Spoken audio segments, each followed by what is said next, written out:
Salam sejahtera, sahabat restorasi jiwa. Saat ini kita akan membahas tentang dahsyatnya pikiran bawah sadar. Apa itu pikiran bawah sadar? Sejatinya kita semua hanya memiliki satu pikiran. Namun pikiran kita memiliki dua fungsi dan karakteristik yang berbeda. Beberapa deretan nama yang biasanya digunakan untuk membedakan dua fungsi pikiran kita. Beberapa orang mengatakan adalah pikiran objektif dan pikiran subjektif. Ada juga yang mengatakan pikiran rasional dan pikiran irasional, atau pikiran sadar dan pikiran bawah sadar. Sebagian orang juga mengatakan diri di permukaan dan diri di kedalaman, dan berbagai macam istilah yang digunakan oleh sebagian masyarakat kita. Pada kesempatan ini kita hanya akan menggunakan satu istilah, yaitu pikiran sadar atau conscious mind dan pikiran bawah sadar atau sering dikenal dengan subconscious mind, untuk menggambarkan dua macam sifat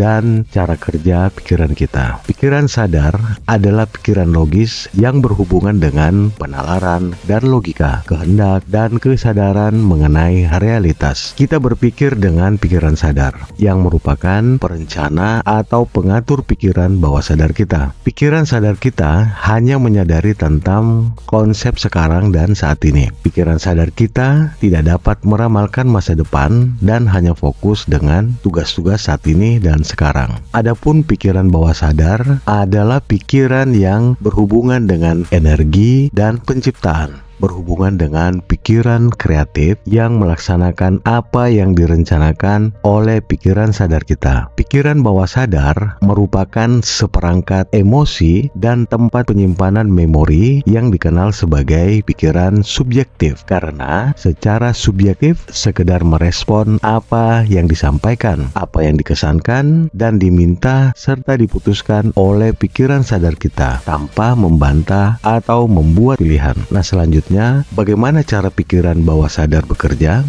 Kita berpikir dengan pikiran sadar kita, dan apapun yang biasanya kita pikirkan meresap dalam pikiran bawah sadar kita yang tercipta menurut sifat pikiran kita. Pikiran bawah sadar adalah seperangkat emosi yang merupakan pikiran kreatif. Jika kita memikirkan yang baik, maka kebaikan akan mengikuti, dan begitupun sebaliknya. Begitu kita memikirkan hal yang jahat, kejahatan akan mengikuti. Inilah cara kerja yang singkat pikiran kita bekerja. Hal utama yang perlu diingat adalah bahwa ketika pikiran bawah sadar kita menerima suatu ide, ia mulai menjalankannya. Pikiran bawah sadar bekerja untuk yang baik maupun yang jahat. Hukum ini bila diterapkan dalam cara yang negatif, menyebabkan kegagalan, menyebabkan frustasi, dan hal-hal yang tidak harmonis dengan kebahagiaan. Namun, ketika kita membiasakan diri untuk berpikir harmonis dan konstruktif, maka kita akan mengalami kesejahteraan, mengalami kesuksesan dan kesehatan yang sempurna. Cara terbaik dan mudah untuk memperkenalkan atau menggambarkan dua fungsi dari pikiran kita adalah dengan memandang pikiran kita ibarat sebuah kebun. Kita adalah tukang kebun yang menanam dan menabur benih di dalam pikiran bawah sadar kita sepanjang hari, berdasarkan pada pikiran-pikiran yang terus-menerus dan secara berulang-ulang atau biasa kita pikirkan. Ketika kita menabur benih dan bibit di dalam pikiran bawah sadar kita, maka kita akan menuai hasilnya dalam kehidupan, bahkan kepada tubuh kita. Pikiran bawah sadar kita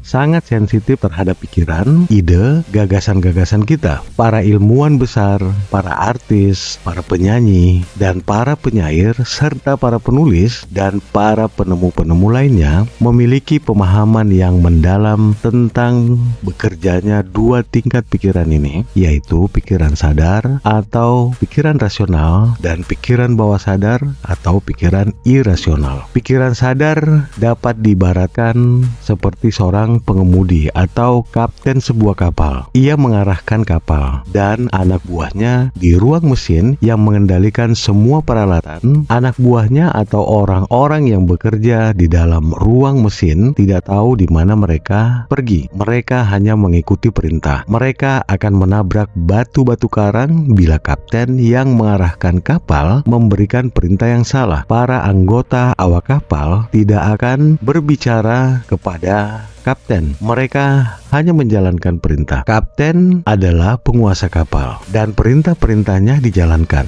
Seperti itulah pikiran sadar sang kapten dan penguasa atas diri kita yang menyajikan bagaimana tubuh, lingkungan, dan hubungan-hubungan kita. Sementara pikiran bawah sadar hanya mengambil dan memenuhi perintah yang diberikan kepadanya berdasarkan apa yang dipercaya dan apa yang diterima sebagai kebenaran oleh pikiran sadar kita. Ketika kita mengatakan saya tidak bisa mendapatkannya, maka pikiran bawah sadar menempatkan kita sesuai dengan apa yang kita katakan dan melihatnya sebagai suatu perintah bahwa kita tidak ingin berada dalam kondisi mendapatkannya, sehingga kita benar-benar tidak mendapatkannya. Sekali lagi, pikiran bawah sadar hanya mengikuti, hanya memenuhi apa yang kita perintahkan. Pikiran bawah sadar adalah mesin pikiran yang bekerja secara otomatis. Ia tidak mempertanyakan sesuatu yang dimasukkan atau disampaikan kepadanya. Ia menerima segala hal sebagai suatu kebenaran, suatu kenyataan, dan kepastian yang harus dijalankan. Peran pikiran sadarlah yang menyaring, mempertanyakan sesuatu sebelum diterima oleh pikiran bawah sadar. Apapun yang kita alami dalam hidup dan kehidupan kita atau dalam keseharian kita akan tertanam atau menjadi suatu kesan dalam pikiran bawah sadar kita. Setiap pikiran atau gagasan, keyakinan, pendapat, teori-teori, dan kejadian-kejadian dalam hidup kita akan masuk dalam pikiran bawah sadar kita sebagai kebenaran yang mutlak. Apa yang kita tuliskan di dalam akan kita alami di luar. Ketika pikiran sadar atau pikiran objektif kita benar-benar menerima suatu gagasan, hal itu ditransmisikan kepada bagian-bagian otak dan oleh karena itu mewujud dalam pengalaman kita. Pikiran bawah sadar kita tidak bisa membantah. Ia hanya menerima kesimpulan dari pikiran sadar kita sebagai suatu kebenaran yang bersifat final. Ia tidak memerlukan alasan untuk membuat sesuatu terjadi. Hubungan pikiran sadar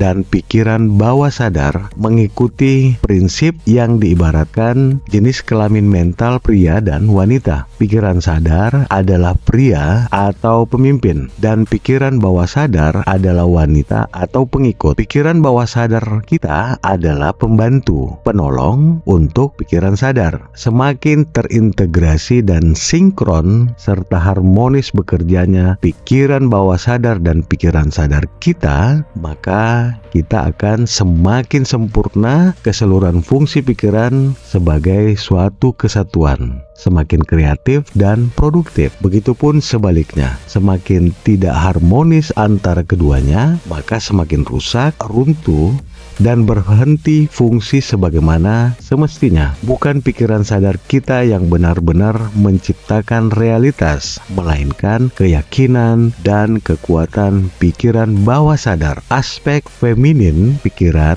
inilah yang merupakan kecakapan untuk menciptakan, sebagaimana dalam fakta semesta yang sering kita temui, dan itu adalah hal yang pasti adalah apakah kita pernah melihat laki-laki melahirkan? Tentu saja tidak. Hanya perempuan yang melahirkan seorang anak. Pikiran sadar atau aspek maskulin dari kondisi pikiran memasukkan atau mengirimkan ide, pesan ke dalam pikiran bawah sadar untuk menciptakan keyakinan sehingga terwujud dalam kenyataan. Bila kita secara sadar mengatakan sesuatu sebagai sebuah kebenaran, bahkan meskipun hal itu adalah salah, maka pikiran bawah sadar sadar kita akan menerimanya sebagai sesuatu yang benar dan saat itu juga memprosesnya untuk diwujudkan. Pikiran bawah sadar menerima dengan intuisi. Pikiran sadar adalah penjaga pintu gerbang yang fungsi utamanya melindungi pikiran bawah sadar kita dari pikiran, dari gagasan atau kesan-kesan yang salah. Sebuah anjuran, saran, atau usulan tidak dapat ditanamkan dalam pikiran bawah sadar kita bila itu bertentangan dengan kehendak pikiran sadar. Pikiran sadar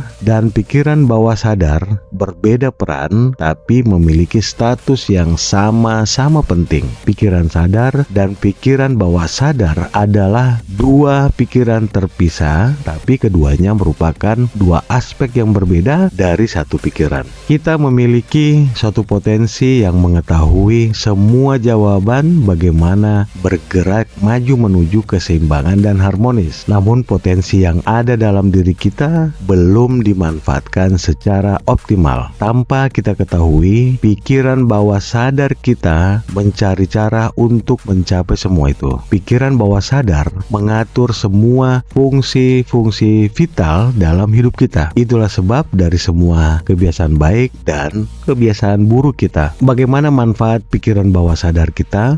Ilustrasinya seperti ini.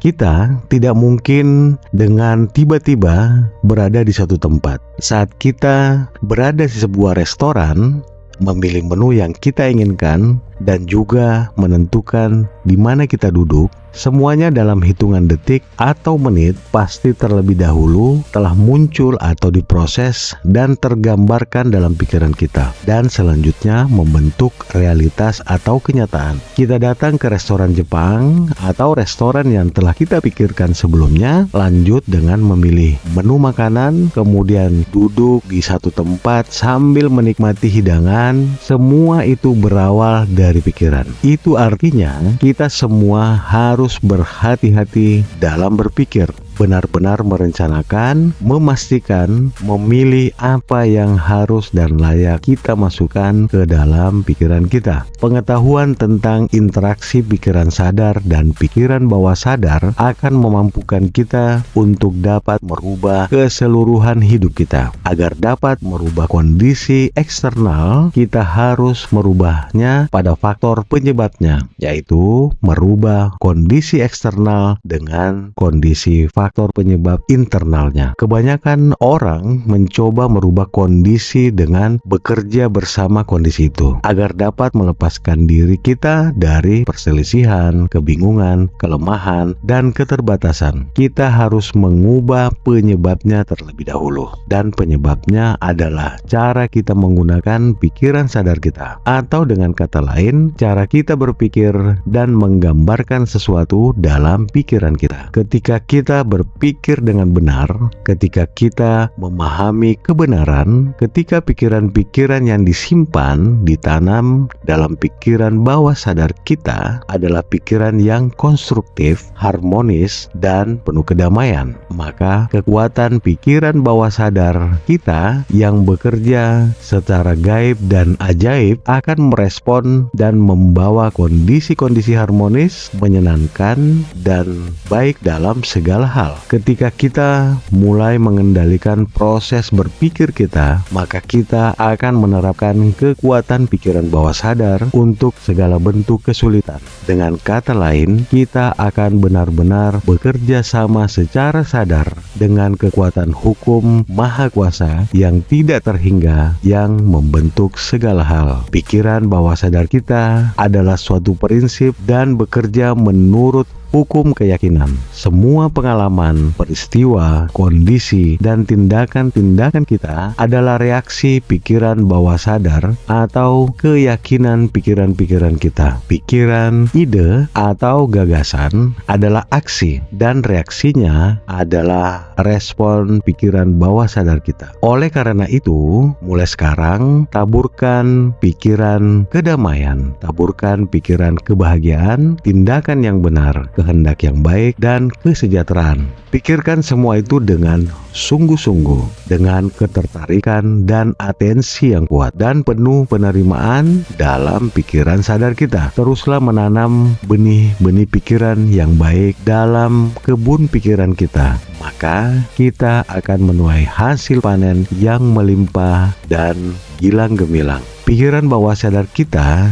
dapat merupakan atau dapat diserupakan dengan tanah yang subur, yang dapat menumbuhkan semua jenis benih yang baik maupun yang buruk. Semua pikiran adalah sebab, dan kondisi yang terjadi adalah suatu akibat. Berhenti mempercayai keyakinan, pendapat, atau pandangan yang salah dan ketakutan-ketakutan manusia. Mari kita sibukkan diri kita dengan konsep-konsep tentang harmoni, tentang kesehatan, tentang kedamaian, dan kehendak yang baik, dan keajaiban akan terjadi dalam kehidupan kita. Siapapun yang menerapkan prinsip-prinsip bawah sadar akan mampu berdoa secara ilmiah dan efektif, baik bagi dirinya maupun untuk orang lain. Doa kita dijawab menurut hukum-hukum universal mengenai aksi dan reaksi. Kedamaian pikiran dan tubuh yang sehat tidak dapat dielakkan ketika kita mulai berpikir dan merasakan dengan cara yang benar dan tepat. Apapun yang kita klaim secara mental dan kita rasakan sebagai sesuatu yang benar, pikiran bawah sadar kita akan menerima dan melahirkannya dalam pengalaman kita. Satu-satunya hal yang perlu kita lakukan adalah membuat pikiran alam bawah sadar kita menerima ide kita, dan hukum pikiran bawah sadar kita akan melahirkan kesehatan, kesuksesan, kedamaian, atau posisi hasrat kita. Kita menerima perintah atau ketetapan, dan pikiran bawah sadar akan memancarkan atau meniru kembali secara tepat ide yang ditanamkan. Inilah hukum pikiran kita. Kita akan mendapatkan reaksi atau respon dari pikiran bawah sadar menurut sifat pikiran atau ide yang kita lekatkan dalam pikiran bawah sadar kita. Keinginan atau impian-impian kita bisa diibaratkan berupa bibit atau benih tanaman. Kita dapat menaruhnya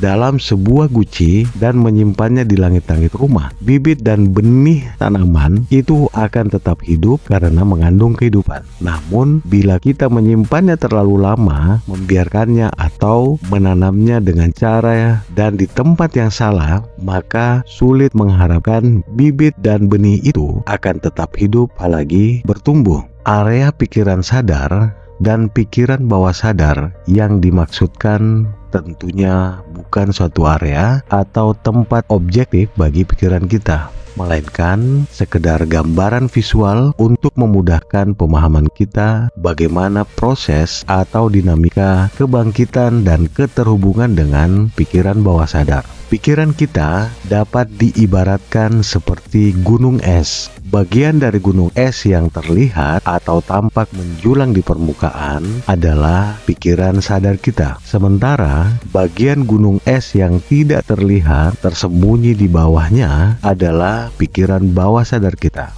Bagian gunung es yang tersembunyi ini jauh lebih besar dari bagian yang tampak di permukaan. Lebih dari sekedar besar, bagian yang tidak tampak atau pikiran bawah sadar kita menyimpan kekuatan-kekuatan dahsyat, menyimpan banyak misteri, menyimpan kreativitas, kecerdasan, penciptaan, dan penentu dari kebiasaan hidup dan keseharian kita. Secara lebih detail, kita dapat menggambarkan pikiran kita dalam sebuah lingkaran yang mencakup 3 bagian atau lapisan. Lapisan pertama atau lapisan terluar adalah pikiran sadar atau conscious mind kita. Pikiran sadar kita adalah pikiran logis yang berhubungan dengan penalaran, logika, kehendak, dan kesadaran mengenai realitas. Kita berpikir dengan pikiran sadar yang merupakan perencana, pengirim pesan, dan perintah kepada pikiran bawah sadar kita. Lapisan kedua adalah pikiran kritis atau critical mind atau critical thinking yang akan menentukan apakah ide, gagasan, atau saran atau pesan diperkenankan untuk diterima oleh pikiran bawah sadar kita pikiran kritis akan menganalisis, mempertanyakan, atau menghambat masuknya gagasan ke alam bawah sadar kita. Lapisan ketiga atau lapisan terdalam adalah pikiran bawah sadar kita yang terhubung dengan energi dan penciptaan. Pikiran bawah sadar adalah pikiran kreatif yang melaksanakan apa saja yang direncanakan pikiran sadar kita. Pikiran bawah sadar sekedar merespon apa yang disampaikan, apa yang dikesankan, apa yang diminta dan diputuskan oleh pikiran sadar kita tanpa membantah ataupun membuat pilihan. Ketika kita sendiri atau orang lain mengatakan kepada kita, misalnya contoh, saya melihat Anda punya potensi, saya yakin Anda bisa sukses dan jadi orang kaya raya dalam waktu 3 tahun. Ketika pernyataan itu muncul dari bibir orang lain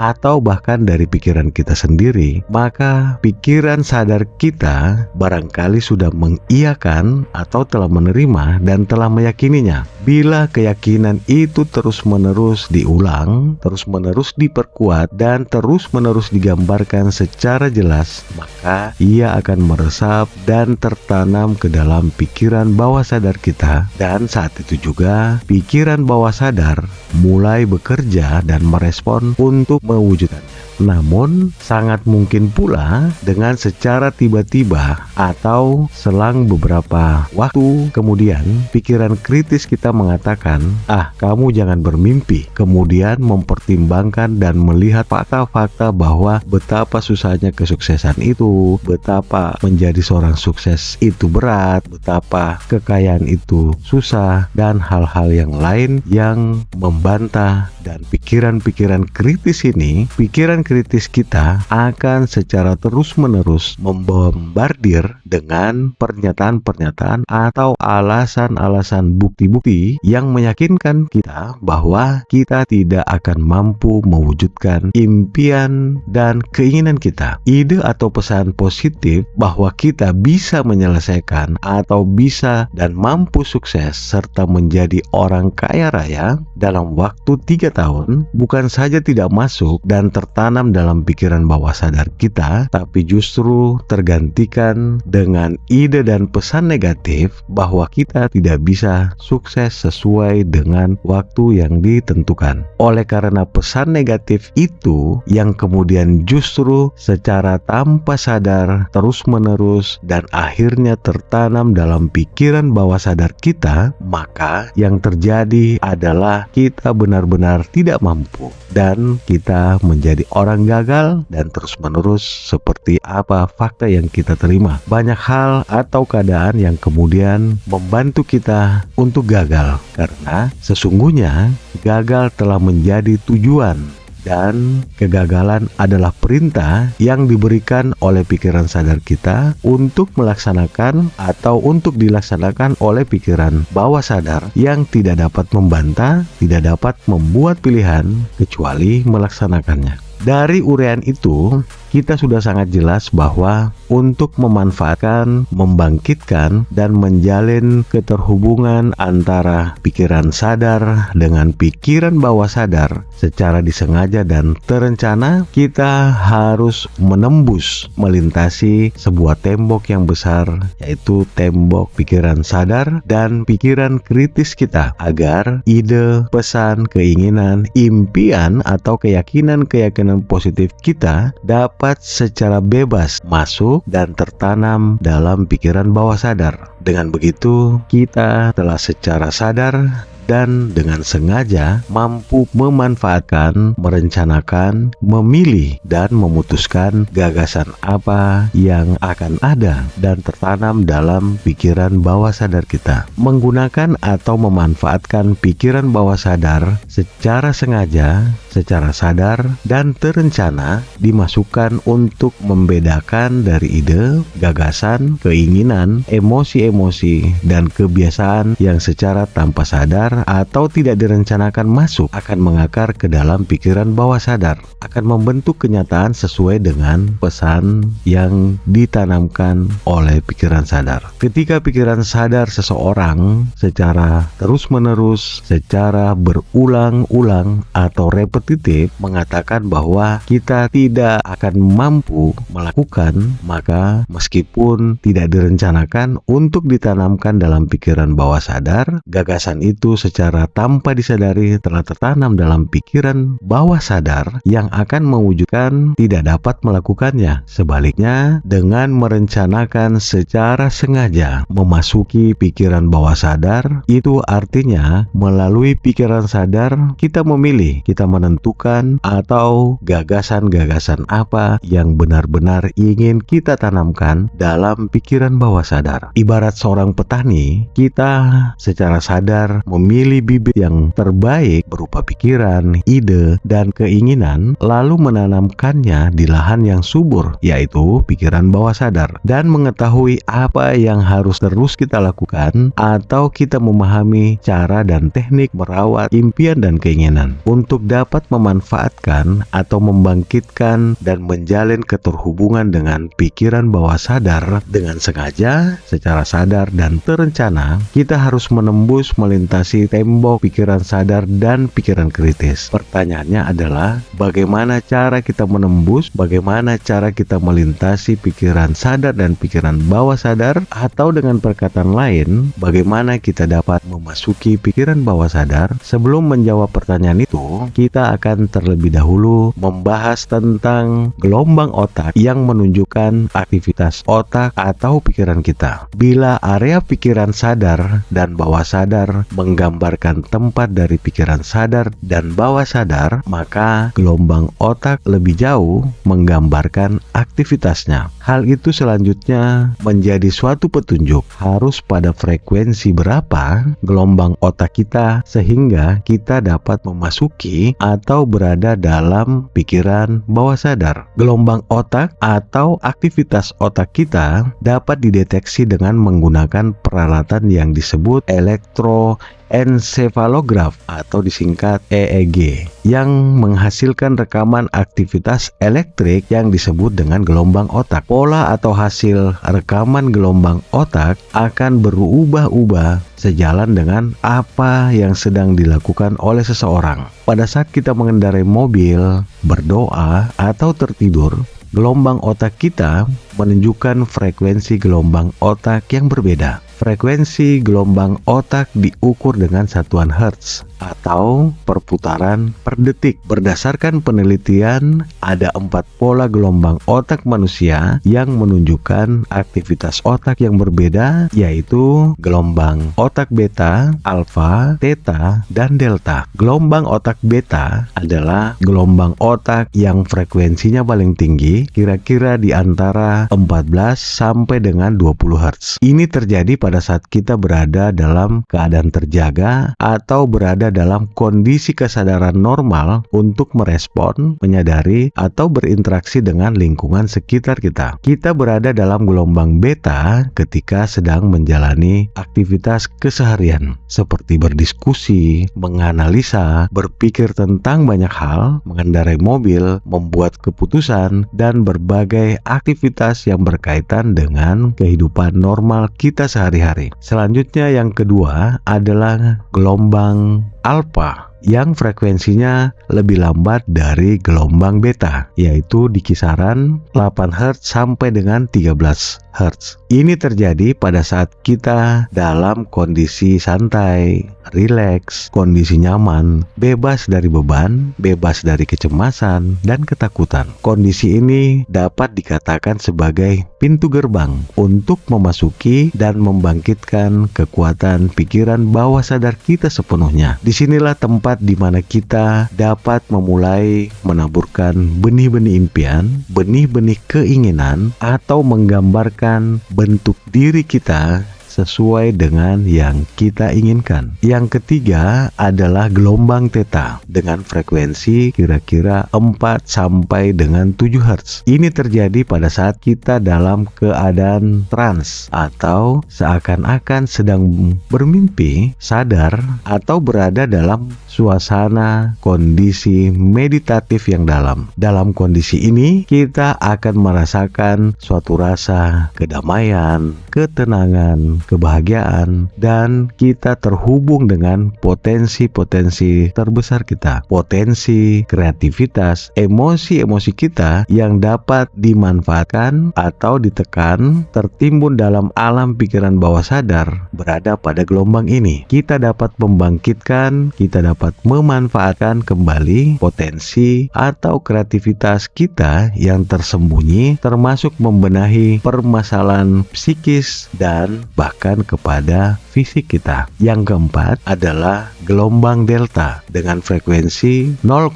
Hz sampai 3 Hz. Ini terjadi saat kita tertidur lelap atau berada dalam ketidaksadaran. Berada dalam kondisi delta ini juga menjadi bagian penting sebagai ruang di mana kita dapat mengistirahatkan tubuh dan pikiran sepenuhnya, sehingga kita memiliki kekuatan untuk kembali melanjutkan aktivitas dan kehidupan. Dari uraian tersebut di atas, kiranya jelas bahwa untuk dapat menembus atau memasuki pikiran bawah sadar, kita harus berada pada gelombang antara alfa dan delta, yaitu dalam kondisi yang suasana gelombang otak theta atau berada dalam kondisi antara alfa dan theta. Pertanyaan selanjutnya adalah bagaimana agar kita bisa sampai pada gelombang otak alfa, theta, dan delta? Jawabannya adalah dengan cara-cara tertentu, atau yang paling mudah adalah dengan relaksasi dan meditasi. Selanjutnya bisa melakukan visualisasi dan diisi dengan afirmasi atau diisi dengan sugesti-sugesti berupa kalimat afirmasi yang disusun dengan tepat. Sahabat restorasi jiwa, 3 teknik mengoptimalkan dan harmonisasi pikiran bawah sadar dan pikiran sadar.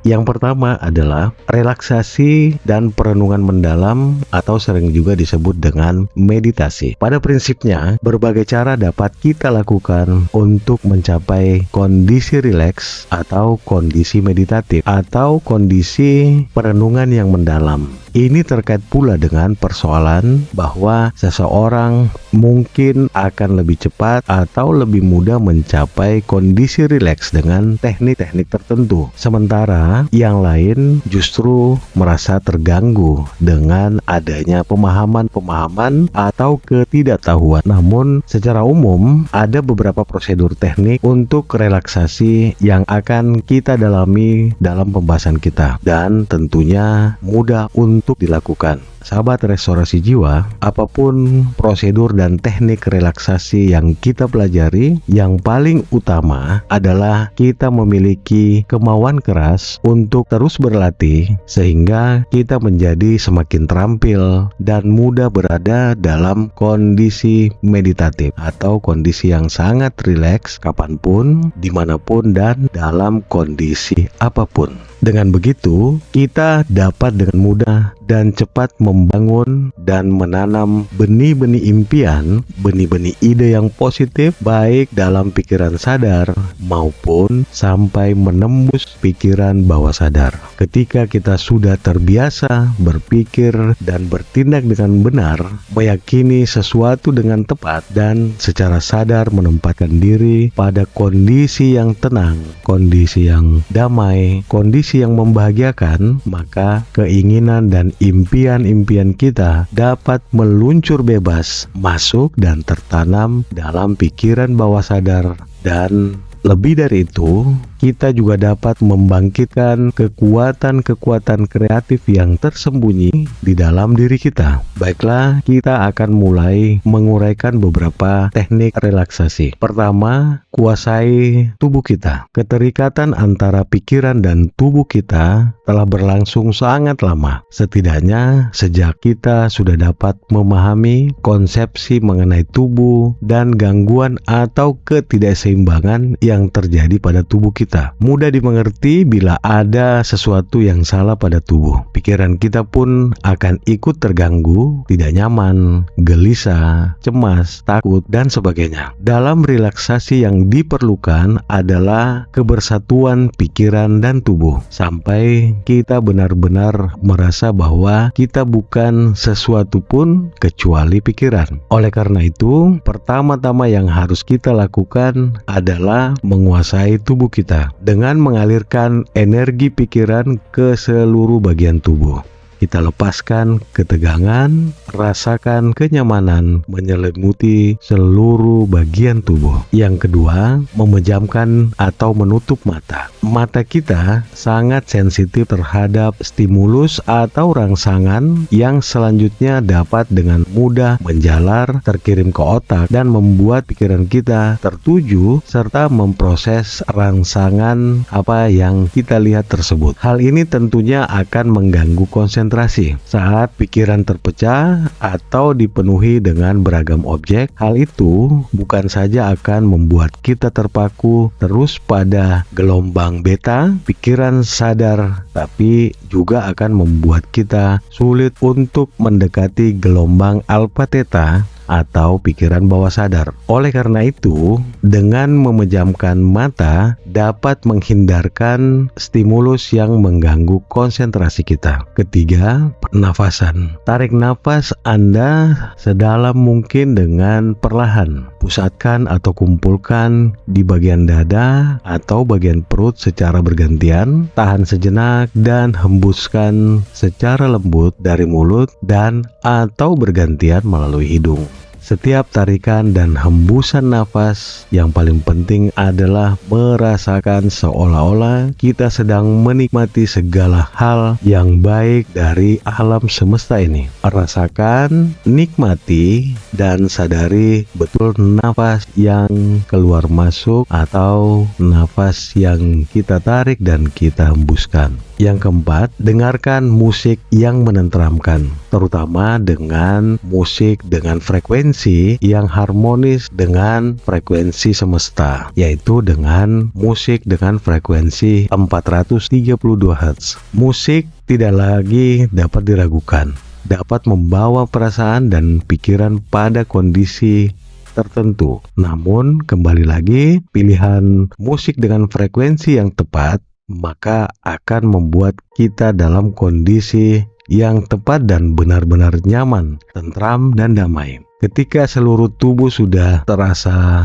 nyaman dan selanjutnya yang ada dan kita rasakan hanyalah pikiran dalam dunia tanpa warna, satu ruang, satu tempat, dan iringan musik yang menenteramkan, maka itu adalah kondisi yang sangat baik untuk dapat menembus pikiran bawah sadar. Selanjutnya yang kelima, bayangkan sesuatu yang membuat kita nyaman. Selanjutnya dari ruang yang gelap, pikiran yang tenang, dan iringan musik yang menenteramkan, mulailah membayangkan sesuatu yang membuat kita benar-benar merasa damai, merasa tenang, merasa bahagia. Misalnya, kita dapat pergi ke suatu tempat yang kita senangi, seperti pantai, air terjun, padang ilalang, atau puncak bukit, dan tempat lainnya yang kita senangi.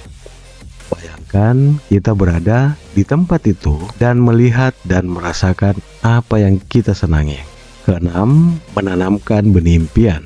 Ketika kita benar-benar sudah merasa rileks, nyaman, ringan, bebas dari segala beban, maka taburkanlah benih-benih impian yang kita inginkan. Di sini kita sudah mulai memasuki gelombang alpha, di mana impian atau keinginan semestinya ditanamkan. Teknik dan cara kedua adalah dengan visualisasi. Visualisasi dapat diibaratkan dengan seorang fotografer yang memotret suatu objek di mana objek yang dimaksud itu adalah impian kita dan menghasilkan gambar dalam bentuk negatif film atau gambaran visual dari impian dan keinginan yang selanjutnya diproses menjadi sebuah foto atau realitas dan kenyataan. Bila fotografer tersebut tidak memotret, tentu tidak ada foto yang dihasilkan. Atau bila memotret objek yang tidak jelas, akan sulit pula dideskripsikan. Demikian halnya dengan cara kerja pikiran bawah sadar, memerlukan visualisasi, gambaran, atau potret yang jelas dan pasti mengenai realitas yang kita inginkan. Oleh karena itu, ketika kita benar-benar sudah sangat rileks, sudah sangat nyaman, terasa ringan dari beban-beban, terbebas dari segala hal yang membebani, maka taburkanlah benih impian atau keinginan Anda. Pertama-tama, definisikan atau perjelas impian atau keinginan kita. Impian kita harus benar-benar spesifik. Selanjutnya, tentukan target waktu yang pasti kapan impian kita itu tercapai. Dan bayangkan seolah-olah kita sudah mendapatkannya. Itu yang penting. Selanjutnya, cara yang ketiga adalah dengan sugesti, berupa kalimat afirmasi-afirmasi yang disusun sedemikian rupa. Sugesti secara sederhana dan teknik adalah afirmasi dan pernyataan-pernyataan positif yang diarahkan atau ditanamkan dalam diri dengan suatu penegasan bahwa kita mampu, kita bisa, kita sanggup, kita kuat, dan sebagainya.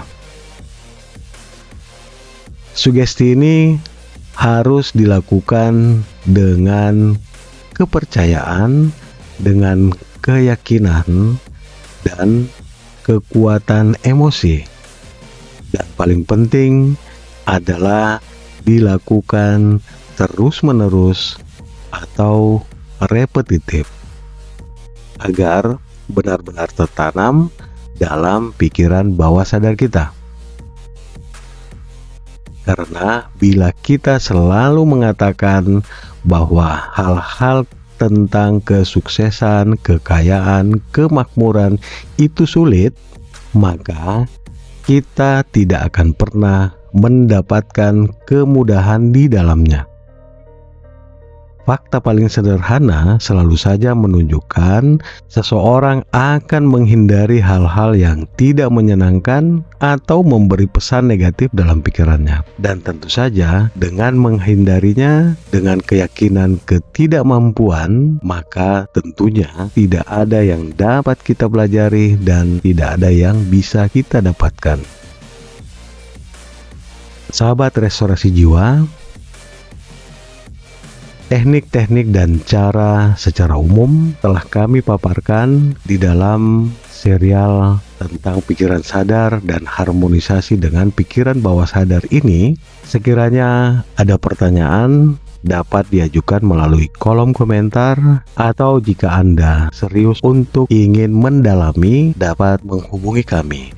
Sahabat restorasi jiwa, dalam channel kami pun telah menyediakan musik-musik relaksasi dan musik pengantar meditasi yang disusun dan diracik sedemikian rupa sehingga selaras dan harmonis dengan frekuensi semesta, termasuk afirmasi-afirmasi yang menguatkan dan afirmasi yang positif yang bisa Anda nikmati. Sekiranya apa yang kami sajikan bermanfaat, bagikan kebermanfaatan itu kepada sesama, kepada orang-orang terdekat, agar kita semua selain bermanfaat untuk diri sendiri, kita pun akan bermanfaat atau dapat bermanfaat untuk orang lain. Apapun yang kita tanamkan, kebaikan yang kita tanamkan akan tumbuh menjadi buah-buah kebaikan yang akan dan dapat kita nikmati. Terima kasih Atas segala perhatian, kiranya kasih karunia Tuhan yang Maha Kuasa menyertai kita semua. Terima kasih, ya, dan amin.